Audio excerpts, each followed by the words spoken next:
There was just so much information we just learned about the Switch 2, so let's just jump right into it, starting off with the consoles themselves. You're only going to be able to buy a black console or a gray one with the red and blue colors inside of the Joy-Cons.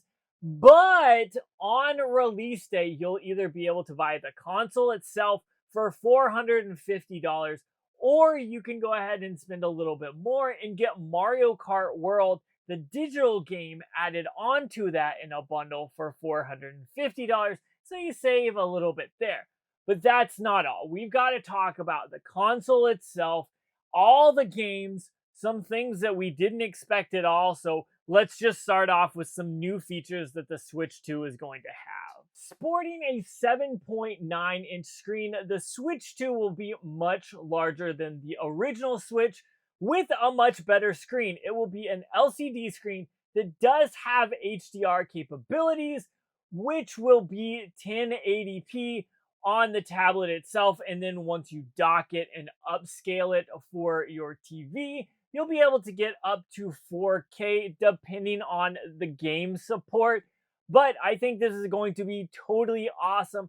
Some weirder things is the fact that regular SD cards will not work. You will have to have SD card expresses in order to use them with your Switch 2. So if you've got an old Switch micro SD, it probably isn't going to work, but I guess that's okay considering we've got a new console now. There's also two USB-C ports, one on the top and one on the bottom. Now, I really like this design because if you are using the Switch in your hand or on a tabletop, plugging it on the top is probably going to be a lot better for you and for the port itself. So I definitely think that is awesome. And then if you switch that Switch to the back side, you will see that the kickstand is actually the full length of the Switch 2, kind of like it was on the Switch OLED, but it will not be a thick bar. It will just be a thin little line that goes around the exterior, which I think is pretty cool.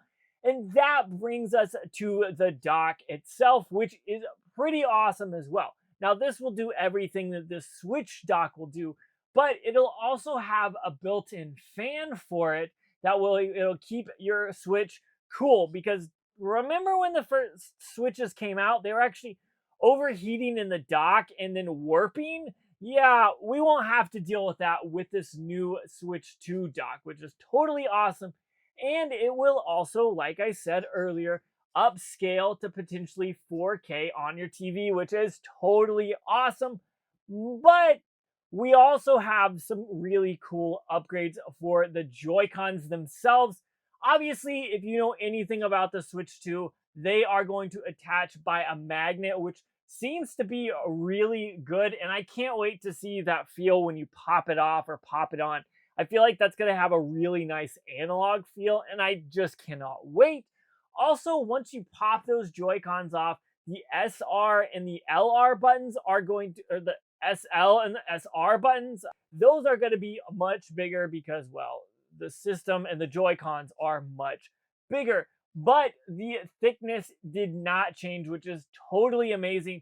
And we figured out what that weird C button ended up being, and that is for game chat, which is a new feature that Nintendo is rolling out for the Switch 2, which I think is something they should have done way long ago. Everyone was asking for it when the Switch released in 2017, but here we are in 2025 and we're getting a game chat mode where you'll be able to share your screen with your friends, you'll be able to talk with your friends, and if you have the Switch 2 camera, yeah, there's a camera specifically for the Switch 2 that I didn't mention.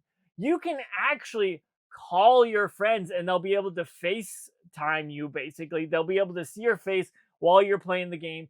And you can actually overlay your person over the game. So it's kind of going to be pretty awesome.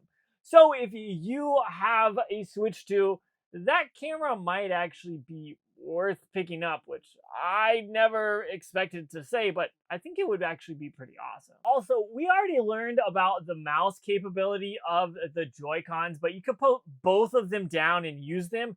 And there's even a game coming out called Drag X Drive, where you can actually use both at the same time to kind of use your hands to use a wheelchair in order to play basic wheelchair basketball, which I think is totally awesome. And I'm definitely going to pick that game up. But we're not only are we getting new Switch Joy-Cons, we're also getting a new Switch 2 Pro controller, which I think is going to be totally awesome and will have programmable buttons on the backside. And that brings me to the games, which I think are the most important thing for a console. And the very first game we learned about is Mario Kart World, which looks absolutely insane. You're going to be able to play with 24 different players on one map during one race, which is going to be absolutely crazy. It looks like it's got a weird or wacky kind of grinding slash wall riding capability. Also, in the trailer, they showed a cow racing. So I'm interested to see what that's all about. As well as I noticed during one of the videos of the trailers, there's actually a semi-trailer that you can pull into, and then it takes off and goes really fast. So there's a bunch of cool stuff they're going to release for that, and I cannot wait. But that brings me to the second thing that they talked about, which I'm a little about, and that is the Switch 2 Welcome Tour, which seems to be like a great way to show off the Nintendo Switch 2, show everything that's new, show everything that's been upgraded. But Nintendo did the most Nintendo thing they could do and made it a digital only game that you have to pay for that doesn't come with the system. I don't know what they're thinking here, but this kind of gives me Astrobot vibes back for the PS5. But you've got to pay for it and it's not included. And I don't know what that's about, but honestly, I'll probably end up picking it up just to try it out. But if it's more than like $10, it's going to be a mistake from Nintendo for sure. And then we learned about how the different games are going to be. Whether it's going to be a Nintendo Switch game, which works on the Switch 2, a Nintendo Switch 2 game, or a Nintendo Switch 2 Edition game. The first game is obviously Switch games that work with the Switch and the Switch 2. Switch 2 games are only going to work with the Switch 2, and they will be red cartridges instead of the black or the gray ones that the Switch had. And then you've got these weird Nintendo Switch 2 Edition games, which are just games that already came out on the Switch or will come out on the Switch, but also are like upscaled or have special editions or add-ons to them for the Switch 2.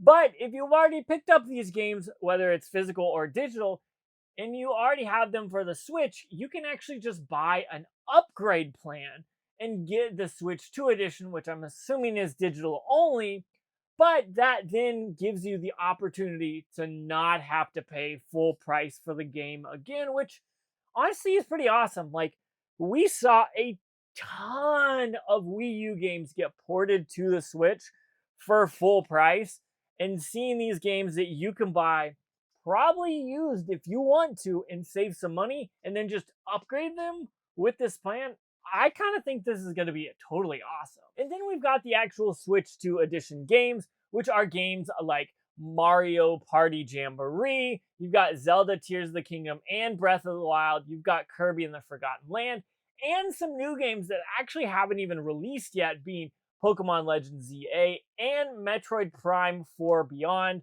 So if you're interested in getting those games, you might wait for the Switch 2 edition, or if you've already got them, you can upgrade them with the upgrade plan.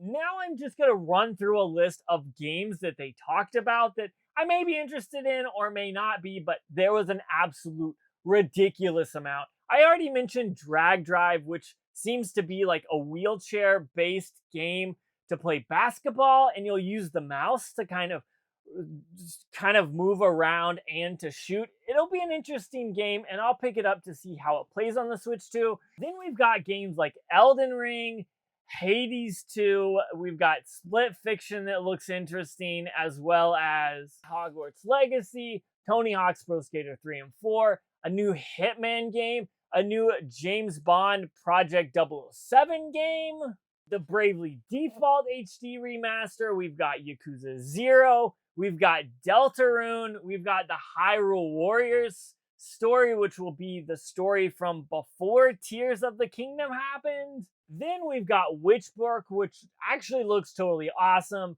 Marvel Comic Invasion, which I cannot wait to play. Star Wars Outlaws. And last but not least were 3 games that I thought were really, really interesting, being the Dusk Bloods. At first, when I saw this, I thought this was going to be a Castlevania game, but lo and behold, it's like a vampire, like Bloodborne type game, which just looks totally cool. And I'll probably try it at some point. And then we got a new Kirby's Air Ride game, being Kirby's Air Riders, which they didn't really give us much information about, but it did look awesome.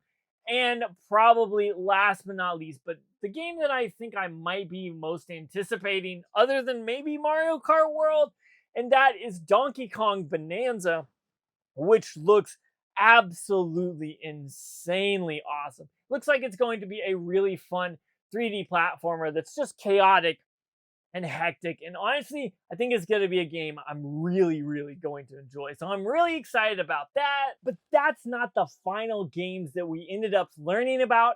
And that is the fact that the GameCube is being added to the Switch Online for the Switch 2 only. We're going to get some really crazy games. Starting off on the launch day, we're getting Zelda the Wind Waker, Soul Calibur 2, which is the one that Link is actually in, as well as F-Zero GX. All of those are being released right off the bat. And then later on, once they dribble some more GameCube games out, we're going to get games like Mario Sunshine, Pokemon Colosseum, Fire Emblem Path of Radiance, Luigi's Mansion, Pokemon XD Gale of Darkness, and a bunch of others that I definitely think we're going to be excited about. But the fact that they're bringing the GameCube to a virtual console or the Switch Online is absolutely awesome. And people have been asking for this since the GameCube itself came out. So I just think this is going to be totally cool and definitely exciting, as well as a controller that is the GameCube controller, that is Bluetooth, that will work with the Switch 2, which you know I'm going to try to get my hands on. If it doesn't sell out, I'm going to get it as much as I can because I can't wait for that thing. But I think adding the GameCube to the Switch Online for the Switch 2 is something that everyone wants, and I hope they add some more awesome games because it's going to be totally cool. There you have it. That is everything we currently know about the Switch 2. We'll also probably be learning more in the next couple of weeks because we've got the Nintendo Treehouse, which is April 3rd and 4th. Check that out if you're interested at all. I'm really excited about that. Then we've got another Nintendo Direct about Mario Kart World, which is going to be pretty awesome in like 2 weeks. And then in like 8 weeks, we're going to have the Switch 2. So I am beyond stoked for this, and I hope you are too. I hope this video helped you out. I'm going to get out of here though, so check that video out right there if you haven't already. I'm ready for this thing. Pre-orders are next week on the 9th, so keep an eye out for that because I want to get one too. So grab that if you're interested, but I'm getting out of here, so check that video out if you haven't already.